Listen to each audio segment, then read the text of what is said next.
নমস্কাৰ ভৰ দুপৰীয়াৰ এই সময়খিনিত মই মোৰ সকলো বন্ধু বান্ধৱীকে স্বাগতম জনাইছো আশা কৰো সকলোৱে যাতে ভালে কুশলে আছে ভৰ দুপৰীয়াৰ প্ৰতিটো খণ্ডত মই আপোনালোকক এটি কাহিনী শুনাম আসলতে এইবোৰ কাহিনী নহয় আমাৰ সমাজত থকা কিছুমান মানুহৰ জীৱন সংগ্ৰাম বলক তেন্তে আমি কাহিনীটোৰ মাজলৈ যাওঁ দিল্লীৰ একেটা পৰিয়ালৰ 11জন সদস্যই একেলগে আত্মহত্যা কৰা ঘটনাই সকলোৰে মনত এক ভয়ানক ৰহস্যৰ সৃষ্টি কৰিছিল 13 বছৰীয়া ল'ৰা-ছোৱালীৰ পৰা 80 বছৰীয়া বৃদ্ধালৈ এই পৰিয়ালটোত মুঠ 11জন মানুহ আছিল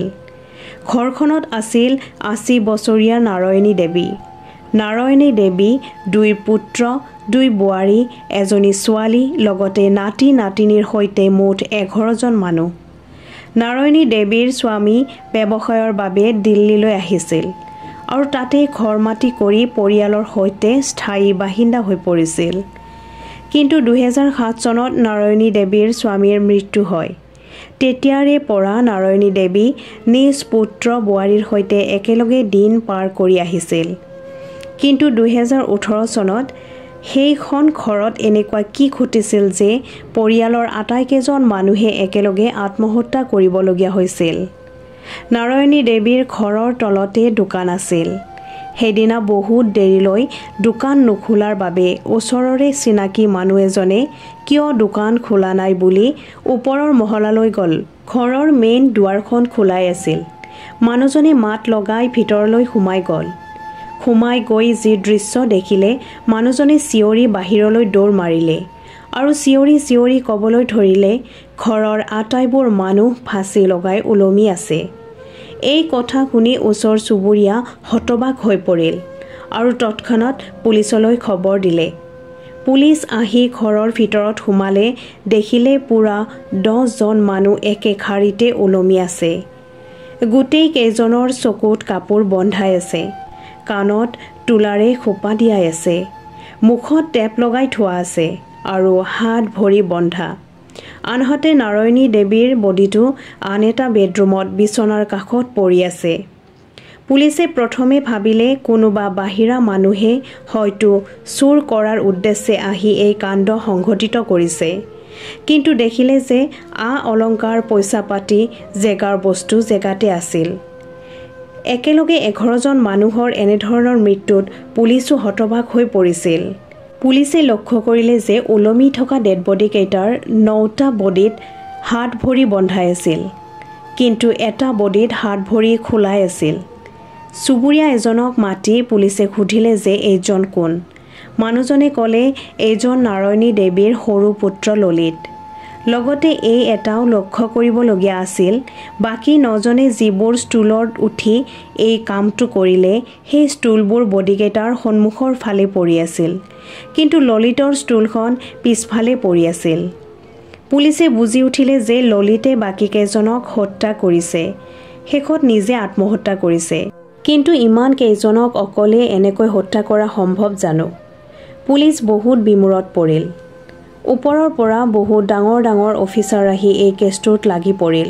প্ৰকৃততে ৰহস্যনো কি বাৰু ওচৰ পাজৰৰ চিচিটিভি কেমেৰাবোৰ চেক কৰিতে দেখা পালে যে ফাঁচীত ব্যৱহাৰ হোৱা ৰছী আৰু ষ্টুলবোৰ ঘৰৰ মহিলা দুজনীয়ে সিদিনা দিনতে কিনি আনিছিল ঘৰটোৰ ভিতৰ বাহিৰ বিচাৰ খুচাৰ কৰাৰ পিছত পুলিচৰ হাতত ললিতৰ ডায়েৰীখন লাগি পৰিল ডায়েৰীখনত ললিতে বহুত আগৰ পৰাই লিখি আহিছিল আৰু আত্মহত্যাৰ দিনাৰো কথা লিখা আছিল গোটেই ডায়েৰীখন পঢ়ি ইনভেষ্টিগেশ্যন কৰা পুলিচৰ দলটোৱে ভালদৰে বুজি পাইছিল যে আচলতে এই ভয়ানক ঘটনাটোৰ নায়ক আছিল নাৰায়ণী দেৱীৰ সৰু পুত্ৰ ললিত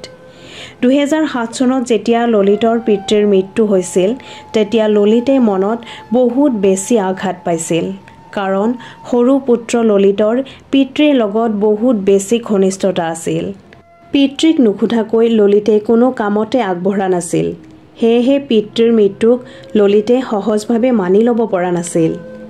পিতৃৰ মৃত্যুৰ পিছত ললিতৰ এটা ডাঙৰ এক্সিডেণ্ট হৈছিল যাৰ ফলত ললিতৰ মুখৰ মাতটো একেবাৰে নোহোৱা হৈ আছিল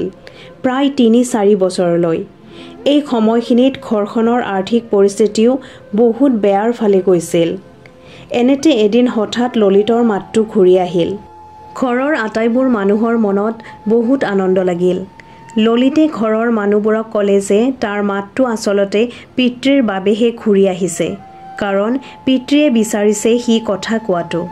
ঘৰৰ মানুহেও কথাটোত হয়ভৰ দিলে, কাৰণ যিয়ে নহওক ইমান দিনৰ মূৰত ললিতে কথা কৈছে, এইটো খুব ভাল কথা।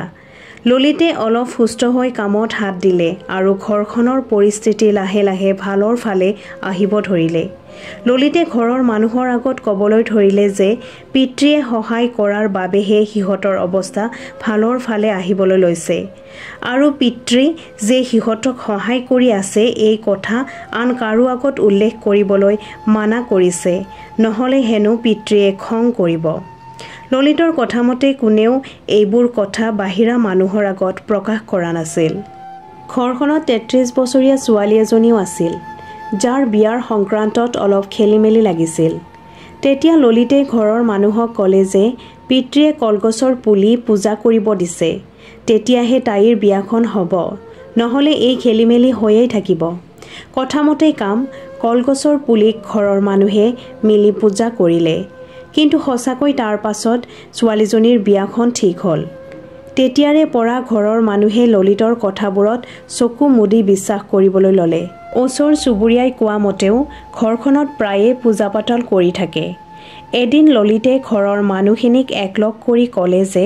পিতৃয়ে আমাৰ ঘৰৰ মানুহখিনিক খং কৰি আছে, সেয়েহে মোক কোনো ধৰণৰ দিহা পৰামৰ্শ দিবলৈ অহা নাই। গতিকে পিতৃক সন্তুষ্ট কৰিবলৈ আমি এখন পূজা কৰিব লাগিব। পূজা কৰি যদি পিতৃক সন্তুষ্ট কৰিব পাৰোঁ, তেতিয়াহ'লে পিতৃ আমাৰ মাজলৈ আকৌ উভতি আহিব। গতিকে পূজাৰ গোটেইখিনি নিয়ম ভাঙি পাতি ক'লে। প্ৰত্যেকে ললিতৰ কথাত সমৰ্থন কৰিলে আৰু পূজাৰ সা সামগ্ৰী যোগাৰ কৰাত লাগি গ'ল। CCTV ফুটেজ, ললিতৰ ডায়েৰীখন, এইবোৰৰ পৰা বুজি পোৱা গ'ল যে এই ভয়ানক নিশাটোত হোৱা ঘটনাটো সকলোৰে বুজাবুজিৰ মাজত হৈছিল। দৰাচলতে পিতৃৰ মৃত্যুৱে ললিতৰ মন মগজুত গভীৰ আঘাত দিছিল, যিটো লাহে লাহে ললিতক মানসিক ৰোগী কৰি তুলিছিল। ললিতৰ মন মগজুত পিতৃৰ এটা প্ৰতিচ্ছবি বনাই লৈছিল। তাৰ মনলৈ অহা প্ৰতিটো চিন্তাধাৰাক পিতৃৰ আদেশ বুলি সি মানি লৈছিল।